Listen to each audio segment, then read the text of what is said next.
Hello and welcome to this week's Jambar in 10. I'm Scott Chiddock. And I'm Will Staton. On February 1st, the Cliff College of Creative Arts welcomed a new dean. The position became open when Phyllis Paul's resignation was announced towards the end of the fall 2025 semester.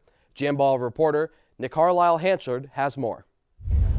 Adding to her list of administrative roles, Dr. Amy Cosentino joined the Cliff College of Creative Arts family as the Dean as of February 1st.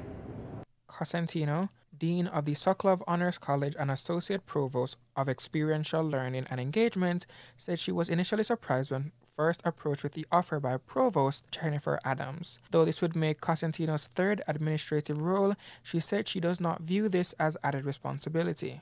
I don't view this role as added workload.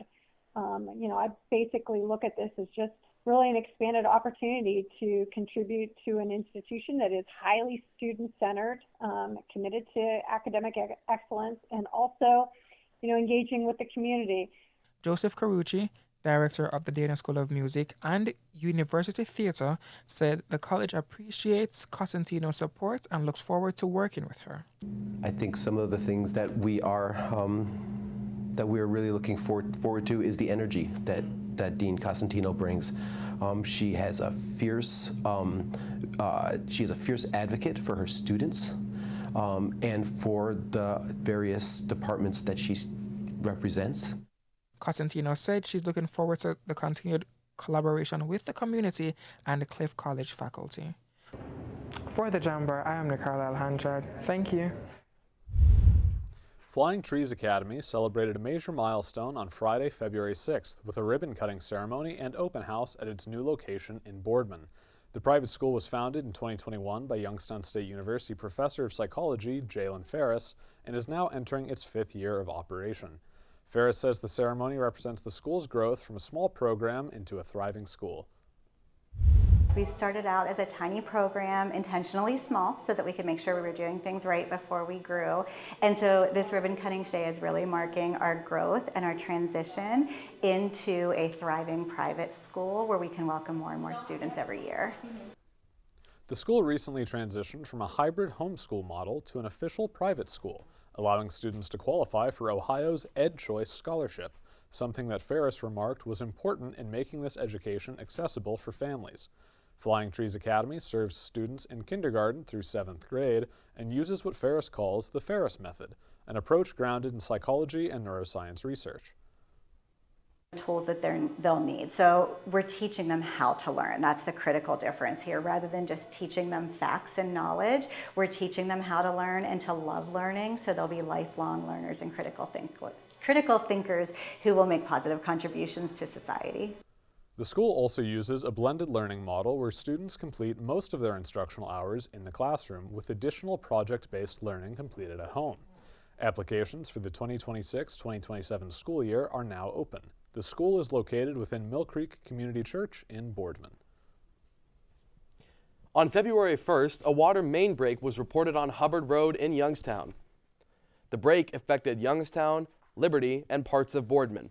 The break also affected the entirety of Youngstown State University's campus. As a result of the break, all water fountains across campus were turned off, and a boil alert was issued by both the City of Youngstown and YSU. Vice President and Dean of Students Joy Pacabla Byers said a crisis response team was dispatched as soon as the break was announced. So when you talk about the crew, they're not physically doing the work. They're looking at it from a crisis response to how do we communicate to campus? What information do we need to know to be making decisions? The water main was repaired on February 3rd, and the boil alert was lifted the following day for both Youngstown and YSU. On January 13th, State Representative Lauren McNally announced that a $440,000 grant was given to the Mahoning Valley Pathways Hub. The Mahoning Hub is a division of Mahoning County Public Health and a part of the Pathways Community Hub Institute, a nonprofit that focuses on public health. Mahoning Hub Director Kathy Hergenrader explained how the hub works directly with the community. Well, the hub itself makes business arrangements with community agencies. Those community agencies then hire care coordinators, which we refer to as community health workers. those community health workers become advocates for helping to make sure that people secure medical insurance and basic needs like food, clothing, shelter. For more information on the Mahoning Hub, go to www.ohiopathwayshub.org. That's all we have for the first half of Jambar at 10. Coming up next, we have an update on sports and a new health board member. See you shortly.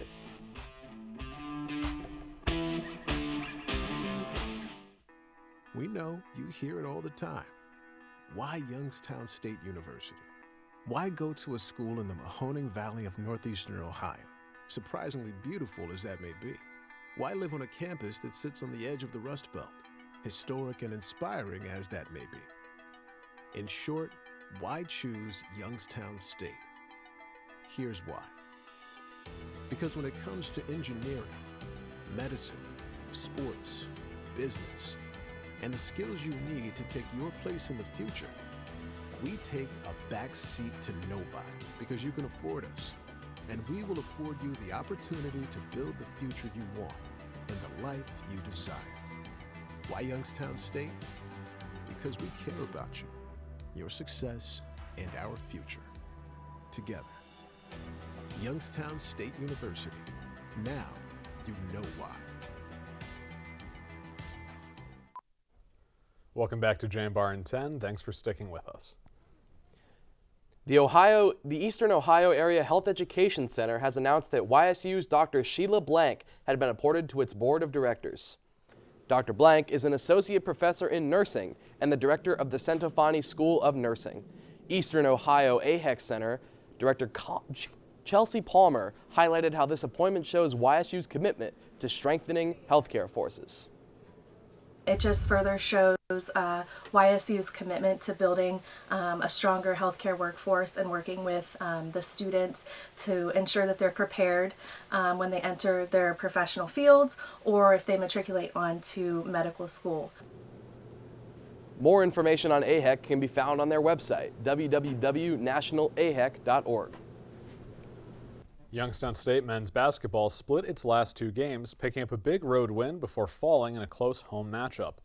Following a win against Indiana University Indianapolis, the Youngstown State men's basketball team picked up a 90-61 win February 4th on the road against Purdue Fort Wayne. Senior Bryson Dawkins led the Penguins with 18 points, while junior Rich Rolfe added 15 and senior Chris Carroll scored 12. Youngstown State was red hot from three-point range, making 16 shots from beyond the arc and shooting 57% from three. The Penguins also shot 66% from the field, marking one of the top three-point performances in program history. The Penguins returned home February 7th to face Robert Morris but fell 72-66 in a tightly contested Horizon League matchup. Youngstown State trailed by 11 at halftime before storming back with a 16-2 run to open the second half, taking a 46-43 lead. Chris Carroll led the Penguins with 20 points, Dawkins added 16, and Tay Blackshear scored 12, including 4 three-pointers. Robert Morris responded with a late 12-0 run, taking a 64-59 lead with just over 3 minutes to play and holding on for the 6-point win. Following the loss, head coach Ethan Faulkner said his team's lack of execution was a key factor in the team's loss. The Penguins now sit at 12-13 overall and 5-9 in Horizon League play. Youngstown State returns to action February 12th against Oakland with tip-off set for 7 p.m. on ESPN+. The YSU women's basketball team faced the two teams representing Wisconsin in the Horizon League. Jambar sports reporter Marissa Masano has more.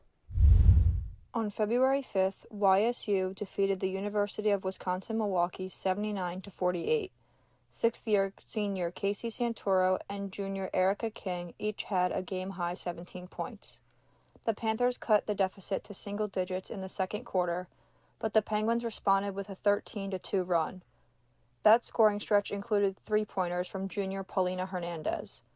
Hernandez credited the spacing and decision-making after the game. Yeah, I think the biggest thing was in and out.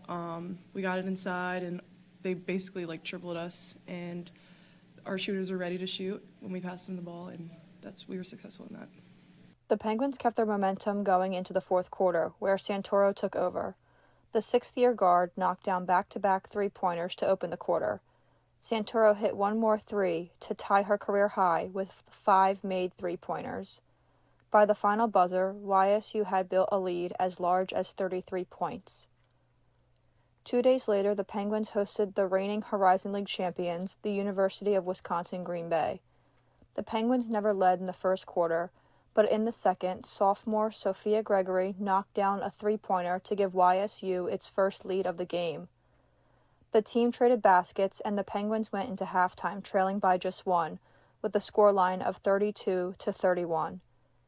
In the third quarter, YSU was held to 8 points and went scoreless for more than 5 minutes, which allowed Green Bay to stretch its lead.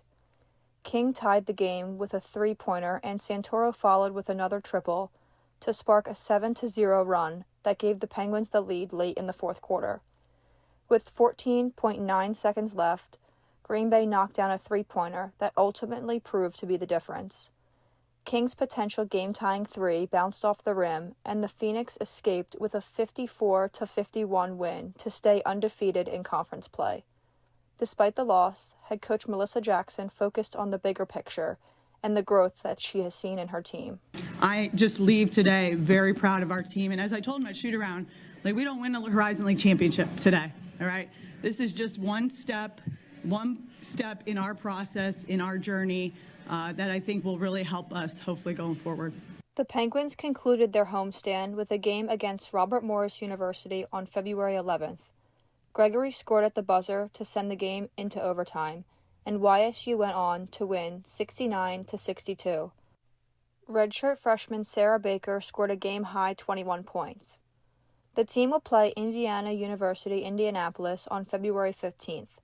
Tip-off is set for 1 p.m. and will be streamed on ESPN+. For Jambar TV, I'm Marissa Masano. Youngstown State University made history over the weekend with strong finishes across 4 meets over a 2-week period. One Penguin even etched his name in the records book. The Penguins competed at the PNC Lenny Lyles Invitational in Louisville and the John Thomas Terrier Classic in Boston, later traveling to Ashland and Ann Arbor for 2 more events. Sophomore Brandon Hutchinson had a historic performance in the heptathlon in Louisville, scoring more than 5,000 points. He became just the second athlete in YSU history to achieve the feat. Hutchinson finished top 4 in both the 60-meter hurdles and 60-meter dash.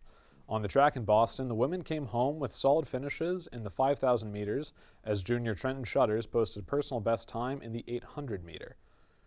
At the Judd Logan Lightgiver Invitational, freshman Karis McElhenney sped to first place in the 800 meters.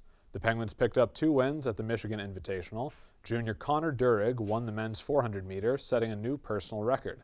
Freshman Braden Green earned another win in the men's triple jump as YSU finished 1-2-3. Youngstown State University returns to Boston next weekend for the David Hemery Valentine Invitational. That'll wrap up this week's Jambar in 10. Once again, I'm Will Staton. And I'm Scott Trudock. We'll see you next week. Stay safe, Penguins.